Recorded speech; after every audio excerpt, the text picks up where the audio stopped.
अगला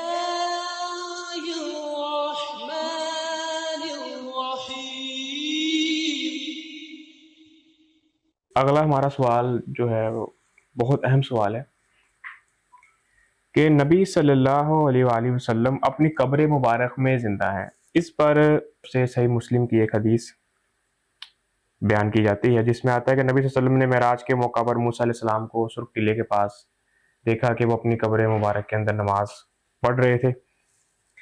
और इसी सवाल का अगला पोर्शन है कि क्या नबियों के जिस्मों को मिट्टी खाती है? इस पर आपकी क्या राय है? कुरान और सुन्नत से वाज़ेह कर दें। सबसे पहले तो ये ध्यान में रखें कि जिस तरह हम इससे पहले पूरी डिटेल बयान कर चुके हैं जी कि कब्र में जिंदगी नहीं होती, कब्र में मैयत को ही रखा जाता है, जिंदा को नहीं रखा जाता, और ना ही वहां पे दोबारा जिंदा होता है। यानी अगर हयात है तो वो सारी आखिरत की या जन्नत या जहन्नम के जो मामला अहादीस में बयान कर दिए वहां के सारे मामला हैं। इस जिस्म के साथ कब्र में जिंदगी नहीं है। तो वो जो मेराज के मौके के ऊपर अल्लाह के रसूल सल्लल्लाहु अलैहि वसल्लम को दिखाया गया कि मूसा अलैहिस्सलाम अपनी कब्र में खड़े होकर नमाज पढ़ रहे हैं, तो आप पहले ये देखें कि किसी कब्र में इतनी गुंजाइश होती है कि बंदा खड़ा हो सके। अगर इससे मेरा यही दुनिया की कब्र है, क्या कोई कब्र इतनी गहरी खोदी जाती है कि उसमें मैयत जो खड़ी हो सके? तो होती ही नहीं है। बगली कब्र में भी नहीं और दूसरी कब्र में भी नहीं होती, तो बंदा तो वहां खड़ा ही नहीं हो सकता। अच्छा, असल मामला ये था कि ये मेराज की रात पूरी पूरी मौजज़े की रात थी। अल्लाह के नबी सल्लल्लाहु अलैहि वसल्लम को अंबिया अलैहिस्सलाम की ज़िंदगी के कुछ सीन इस तरह के दिखाए गए कि जिससे आपको मालूम हो सके कि अंबिया किस तरह नमाज पढ़ते थे, मूसा अलैहिस्सलाम किस तरह नमाज पढ़ते थे अपनी ज़िंदगी में। तो आपको दिखा दिया गया कि भी उस रुख टीले के पास से जब आप गुजरे हैं, आपका बुराक गुजरा है, तो मूसा अलैहिस्सलाम खड़े नमाज पढ़ रहे हैं, यानी आपको मूसा अलैहिस्सलाम की नमाज दिखा दी। अच्छा, अगर इससे मुराद ये मान लिया जाए कि मूसा अलैहिस्सलाम कब्र में जिंदा है, वो नमाजें पढ़ते हैं, ये भी ध्यान रखें कि इंसान नमाजें पढ़ने का जो मुकल्लफ है ना, वो सिर्फ इस दुनिया की जिंदगी में है। वफात के बाद वो इबादत का मुकल्लफ नहीं रहता, ठीक। उसका इम्कान खत्म हो गया। अब उनको अगर दिखाया गया तो वो सिर्फ रसूलुल्लाह सल्लल्लाहु अलैहि वसल्लम को मशाहदा कराया गया कि मासिका के मूसा अलैहिस्सलाम इस तरह नमाज पढ़ते थे। फिर इन्हीं मूसा अलैहिस्सलाम को जब अल्लाह के नबी अलैहिस्सलाम बैतुल मक़दस पहुंचे हैं, वहां भी दिखाया गया कि मूसा अलैहिस्सलाम खड़े नमाज पढ़ रहे हैं और भी अंबिया वहां पे नमाज पढ़ रहे हैं। और फिर अल्लाह के नबी सल्लल्लाहु अलैहि वसल्लम ने तमाम अंबिया अलैहिस्सलाम की इमामत भी कराई वहां पे। क्या मूसा अलैहिस्सलाम कब्र खाली छोड़ के वहां पे चले गए थे? इससे ये भी मानना पड़ेगा कि मूसा अलैहिस्सलाम कब्र में आते जाते भी रहते हैं। फिर अल्लाह के रसूल सल्लल्लाहु अलैहि वसल्लम जो है वो आसमानों पे चले गए, तो वहां फिर मूसा अलैहिस्सलाम से मुलाकात हो गई, बल्कि और अंबिया अलैहिस्सलाम से भी मुलाकात हो गई।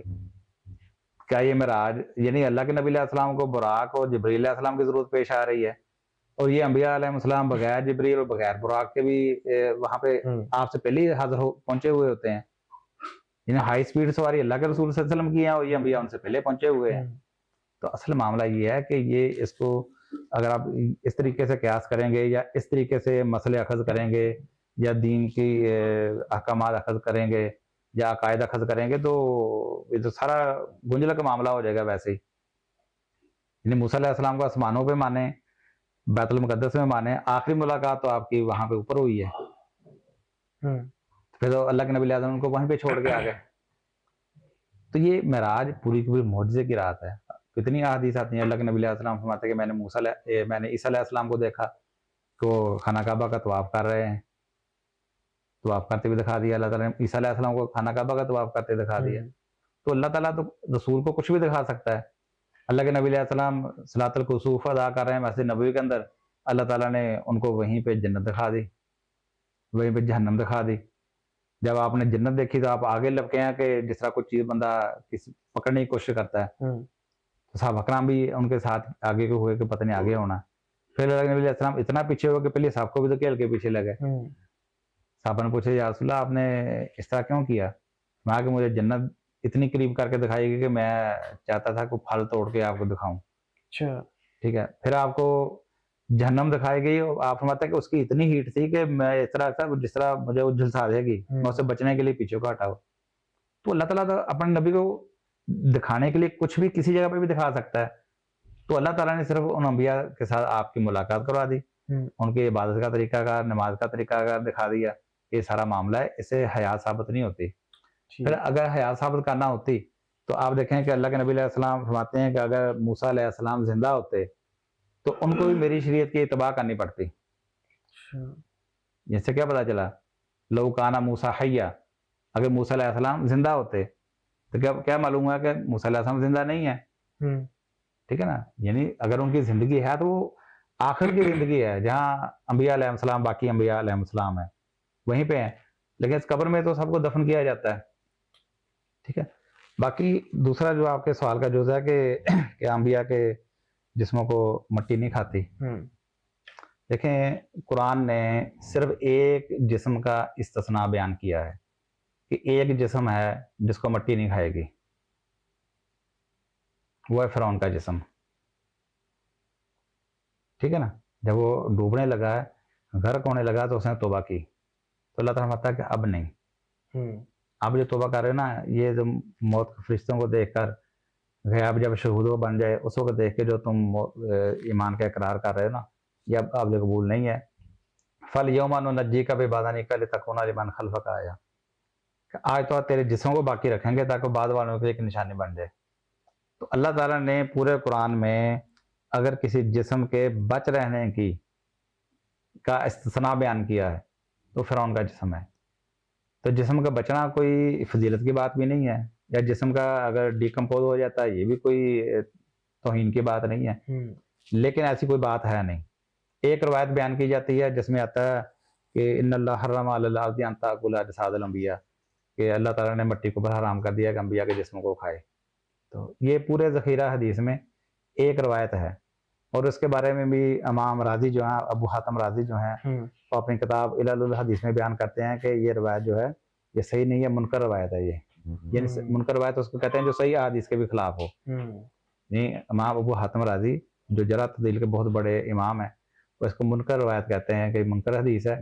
और उसकी वजह यह है कि इसमें एक रावी है अब्दुर्रहमान बिन यजीद बिन जाबिर, उसका नाम इस्तेमाल हुआ है, लेकिन उसमें इस रवायत में इल्लत ये है कि जो इससे पहले हुसैन बिन अली अल जोफ़ी है उसने रावी का नाम तब्दील कर दिया।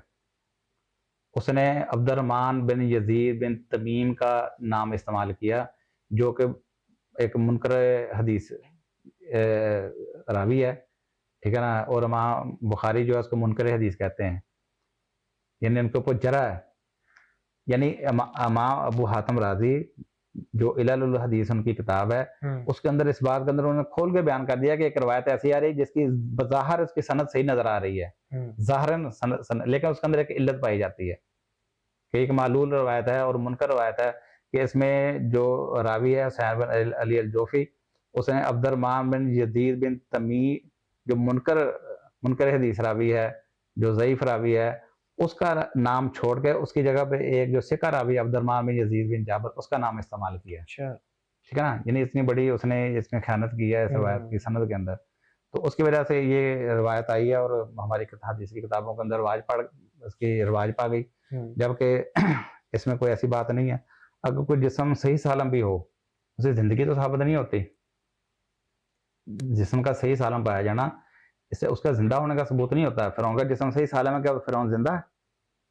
फिरौन तो जिंदा नहीं है। ठीक है, आज भी आपको हजारों साल पुरानी लाशें मिल जाती हैं बहुत सारे इलाकों से, साइंसदान उसको बताते हैं कि ये इतने हजार साल पुरानी लाश है। क्या वो जिंदा होती है? क्या उठ के चल पड़ता है?